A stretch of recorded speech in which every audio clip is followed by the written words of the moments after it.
بسم اللہ الرحمن الرحیم۔ حضرت ابراہیم علیہ السلام نے چونکہ زمین والوں کے لیے کعبۃ اللہ تعمیر کیا ہے، اس لیے آپ اس بات کے مستحق قرار پائے کہ ان کی اولاد میں پیدا ہونے والا آخری نبی صلی اللہ علیہ وسلم بھی اونچے اور بلند مقام پر فائز ہوں اور وہ آسمانوں پر بیت المعمور کے پاس اعلیٰ منازل و مراتب کے حقدار پائیں۔ بیت المعمور 7ویں آسمان والوں کا کعبہ ہے اور برکت والا ہے۔ اس میں ہر روز 70,000 فرشتے عبادت کے لیے داخل ہوتے ہیں اور قیامت تک دوبارہ ان کی باری نہیں آئے گی۔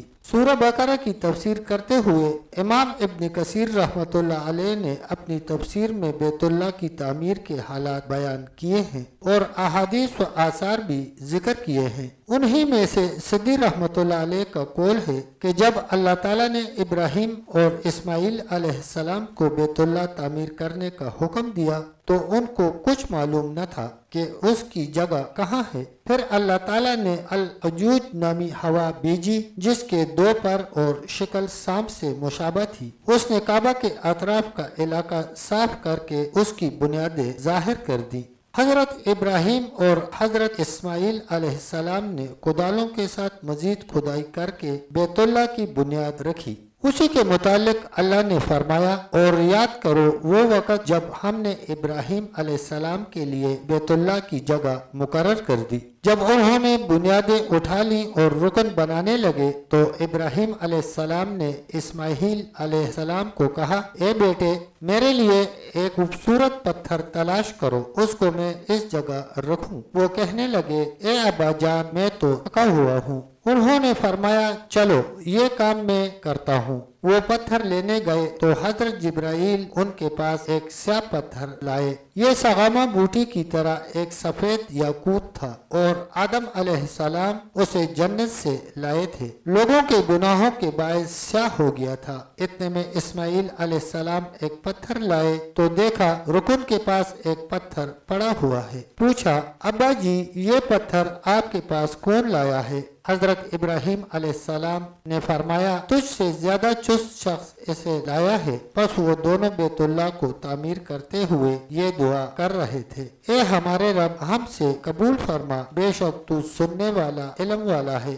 ابن ابی حاتم رحمۃ اللہ علیہ نے ذکر کیا ہے کہ یہ 5 پہاڑوں کے پتھروں سے بنایا گیا ہے۔ اس نے یہ بھی ذکر کیا ہے کہ ذوالقرنین ان کے پاس سے گزرے جو اس وقت زمین میں بادشاہ تھے۔ حضرت ابراہیم اور حضرت اسماعیل علیہ السلام بیت اللہ کی تعمیر میں مصروف تھے۔ کہنے لگے، تمہیں کس نے اس کی تعمیر کا حکم دیا ہے؟ حضرت ابراہیم علیہ السلام نے فرمایا، ہمیں یہ حکم اللہ کی طرف سے ملا ہے۔ اس نے سوال کیا کہ مجھے کیسے علم ہوگا کہ حقیقت میں تمہیں اس کام کا حکم اللہ نے دیا ہے؟ تو 5 مینڈوں نے گواہی دی کہ اللہ نے ہی ان کو اس تعمیر کا حکم دیا ہے۔ سو بادشاہ ذوالقرنین حضرت ابراہیم علیہ السلام پر ایمان لے آیا اور اس نے تصدیق کی۔ ازرقی رحمۃ اللہ علیہ نے کہا، اس نے ابراہیم علیہ السلام کے ساتھ مل کر بیت اللہ کا طواف کیا۔ ایک عرصہ تک بیت اللہ ابراہیم علیہ السلام کی تعمیر کے مطابق رہا۔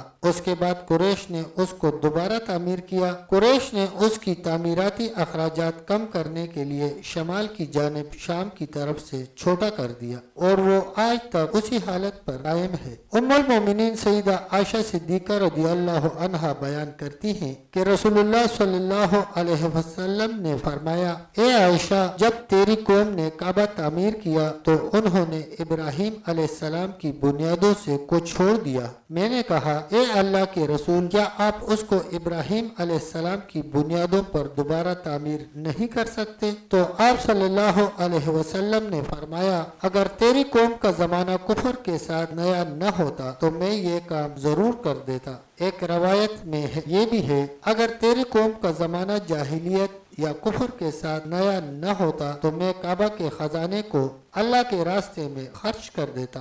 اور اس کا دروازہ زمین کے ساتھ ملا دیتا اور حتیم کو کعبہ میں شامل کر دیتا۔ حضرت عبداللہ بن زبیر رضی اللہ عنہ نے اپنے دور اقتدار میں کعبہ کو اس انداز سے بنوایا جس کی اطلاع اسے ان کی خالہ ام المومنین سیدہ عائشہ صدیقہ رضی اللہ عنہا نے دی۔ جب حجاج بن یوسف نے 73 ہجری میں انہیں قتل کرنے کے بعد اس وقت کے خلیفہ عبد الملک بن مروان کو خط لکھ کر مطلع کیا کہ عبداللہ بن زبیر رضی اللہ عنہ نے تعمیراتی ترمیم اپنی مرضی سے ہی کروائی ہے، عبد الملک نے اسے پہلی حالت کے مطابق دوبارہ بنانے کا حکم جاری کر دیا۔ پس انہوں نے اس کا مشرقی دروازہ بلند کر دیا اور مغربی دروازہ بالکل بند کر دیا۔ پھر جب امیوں کو یہ اطلاع ملی کہ ابن زبیر رضی اللہ عنہ نے تعمیر کعبہ کا کام ام المومنین عائشہ صدیقہ رضی اللہ عنہا کی حدیث بیان کرنے کی بنیاد پر کیا تھا تو وہ اس پر نادم ہوئے